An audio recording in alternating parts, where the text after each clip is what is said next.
Hey folks, we're here to talk about Finding Your Leadership Soul, which is not only the new book by my colleague, Carlos Moreno, but also a movement of why love, care, and vulnerability should be infused in leadership. And that's what we're going to talk about today in our speed dating round, 15-minute discussion of your wonderful book. I also want to mention that after this, Carlos will be signing the books, but if you're in this room and in these seats, you don't need to purchase the books. My colleague Carl over here has copies of it, so if you'd like to grab a copy before you leave. Wow. Free will do it every time. And then Carlos will be signing them in the bookstore immediately following this. My name is Chris Jackson. Carlos. I'm Carlos Moreno. You want to talk about Finding Your Leadership Soul? Yeah, so the journey of this book, first, thank y'all for taking the time to be here. Always appreciate it. There's like 8 million sessions going on, and y'all made the decision to be here. Never sought out to be an author. I am an educator, practitioner at heart, and in my journey, I had an opportunity to work really closely with 3 young men who I loved deeply, whose families I got to know really well, it was just a joy to learn with and from them, who are sadly transitioned and are no longer with us. So I really wanted it to be an honoring of them and their lives, but also an opportunity to talk about the importance of us listening to our young people, right? And that the real bi-directional nature of this work in education and education leadership, and how I think we need to lean into it. And just a paradigm shift when we talk about leadership, right? And embracing these notions of showing up with true love, with true caring for young people in the form of service, and being open, right, in the form of vulnerability. That's often very, very difficult to do. So that's what this book is about. And I think there's a lot of hope in the book as well. So that's leadership. That's Leadership Soul.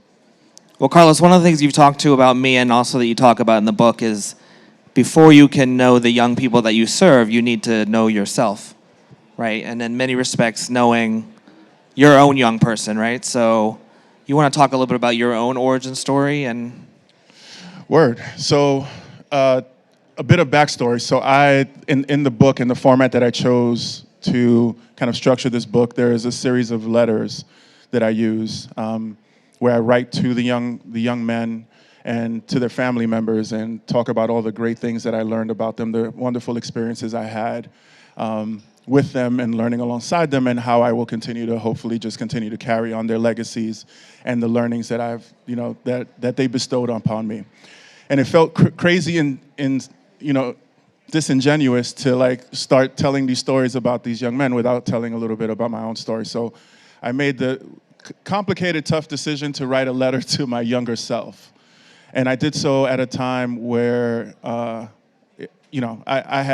had endured a pretty traumatic experience. I had been assaulted and robbed at gunpoint at the age of 15 on my way home from school. And it was a pivotal moment in like my journey. So I went from being this really kind and happy and joyful young man to this really harder individual, right? That was in the streets in a very different way that historically I just hadn't been. So I felt like it was important to tell that story and say those things to my younger self that I wish at that point an adult, whether it was in school or in my community, would have said to me. And eventually it did happen, which was beautiful. But sadly, it didn't come from within my school, where I spent most of my days, right? In classes and as a student athlete, right? Wearing all of it, everything that had happened, really no one really taking the time to really better understand what happened and what I was dealing with after such a traumatic event. So, again, laced with hope, but that was the premise to telling the story, and that's some images of myself at a very young age. Carlos, can you forward to the slide with the 3 young men on it? Because usually when you give these book talks, you have a chance to talk more than 15 minutes, and you really dive into the lives of the 3 young men featured here, who are also featured in the book. So you'll get to know the young men in the book. But because we're limited, I want to ask you one question about one of these young men. Can you tell us what Parmesan cheese has to do with Leadership Soul? Stop. Y'all, I intentionally told Chris, don't show me the questions, don't tell me the questions, let's keep it fresh. And I did not know you were going to ask me about Parmesan cheese, even though we set up some slides just in the hope that some of these would hit. So Josue, the young man at the left, all the way on the left, Josue was when I met Josue, he was 13 years old, 6'3", about 290. And he was a big teddy bear, and he reminded me so much of myself. So one of the things that we do at Big Picture Schools early on when you first have your advisory and the young people that you spend the next 4 years with was an opportunity to take them camping. I'm from the Bronx, never been camping. It was a new adventure, but it was supposed to be transformative, not just for them, but also for me. On our first night there, we had pasta. We had spaghetti. And what goes with pasta really well? Parmesan cheese. So we had an industrial-sized can of Parmesan cheese, right?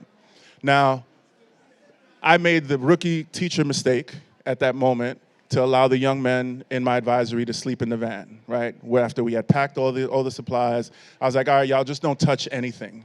Just, y'all good, you can sleep in here, that's not a problem, because it was chilly at night. I was like, and next thing I know, I wake up to like someone gagging for their life. Like there's folks are just like screaming, the boys are screaming. I wake up, I open the door to the van, and the first thing that hit me is this nasty smell of Parmesan cheese, which Josue had dumped the entire industrial-sized can of Parmesan cheese throughout the van. And it literally took us like 4 hours to clean it once we got back. So that is Josue, but that gives you a snippet and a snapshot into his personality, type of young man that he was. He was also, in addition to being incredibly comedic and funny and physically imposing, he was his kind heart. Also, he was very, very deeply grounded in his faith. Well, there's a way to tie this into Big Picture Schools, which is the organization we work for, Big Picture. Can you remind us of what the punishment for Josue was?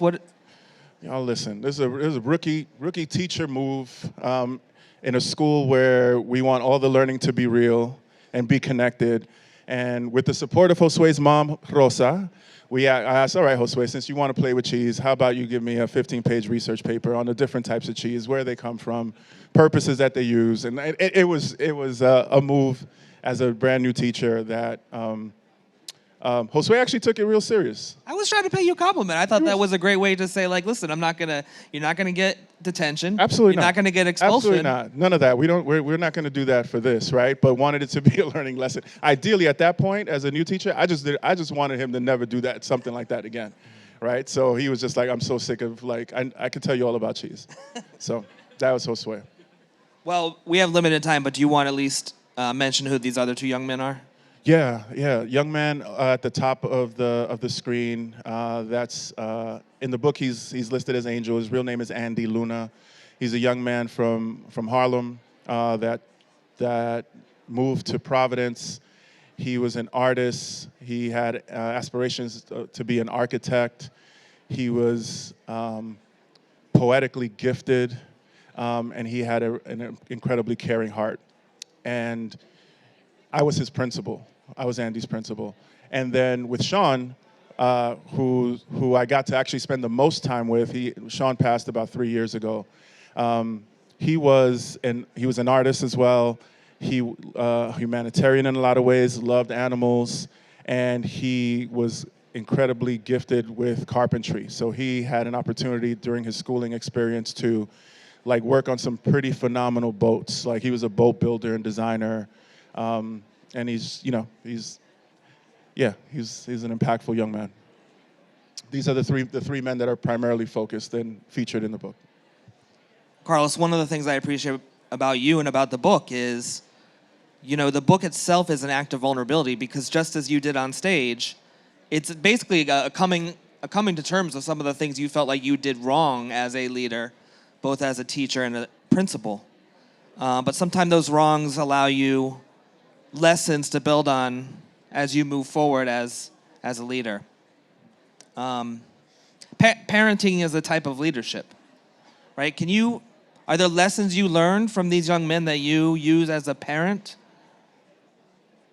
Yeah, no, definitely. I would say patience, the importance of patience, and recognizing that young people, when they are allowed to and the appropriate conditions are established for them, they move at the beat of their own drum, right? At their own pace, and it's okay. Like we often want them to be at a certain place at a certain time, right?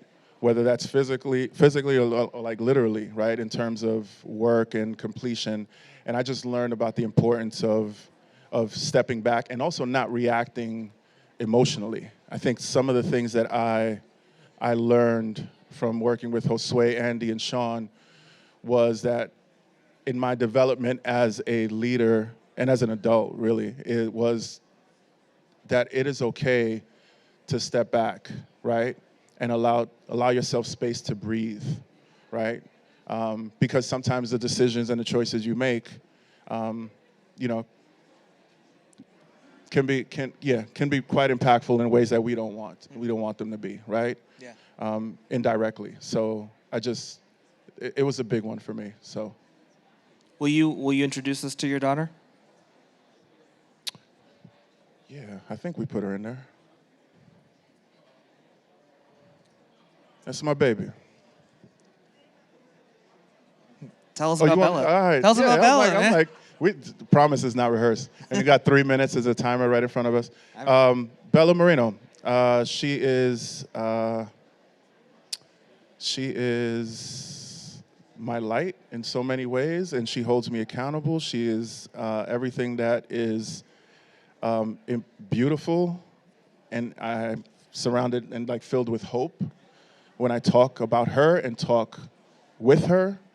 She's also my biggest accountability buddy, right? So she'll remember whatever it is that I say to her, and she'll be like, "That's not consistent with what you've been saying," right? Which I deeply appreciate. She is, and in the book, the closing letter is to Bella, and both because, of course, she's my daughter, but also what I see in her and in future generations, and the hopefulness, and how this next generation is showing up, and how I'm just encouraged by where we can go and will go, as long as we continue to create spaces for them to thrive and live and love and shine. So that's my baby girl. So we were at South by Southwest EDU about a month ago. You talked about this from the stage. One of the things we did just out of curiosity at South by was do a search for the number of sessions that talked about AI. Obviously, AI is all around ASU+GSV. Had a whole pre-conference devoted to it. We think it's important to have conversations about AI, but if you're not also having conversations about soul and humanness, then I think you're only doing half of the work. So it's hard to plan for a 15-minute conversation. Like, I don't want to ask you another question because there's like 134 left. All right, so let me do some logistic work. Again, for those folks who have joined us late, you could go to leadershipsoul.org and order the book, or you could go see my friend Carl over here and she will give you one for free. But we would love if when you go home and wanted to share the book with others, if you pointed them to that website, that would be terrific, leadershipsoul.org. We are joined by a number of big picture colleagues here at this conference. It's so nice. We are a remote organization, so conferences is our time to act together as humans and be with one another. So if you run into any of these wonderful folks, I will say Elliot Washer, the founder of our organization, is having a competing session right now, so thank you for coming to this one. Also Andrew Frischman, Antoinette Pena, Sun Sam, you're here? Sun's here, so if you want to talk about partnership work, that's what Sun does. David Berg, down at the bottom right, does our technology work. Carl and I, among many other things, help Carlos produce leadership journeys. Is anybody coming to leadership journeys tomorrow?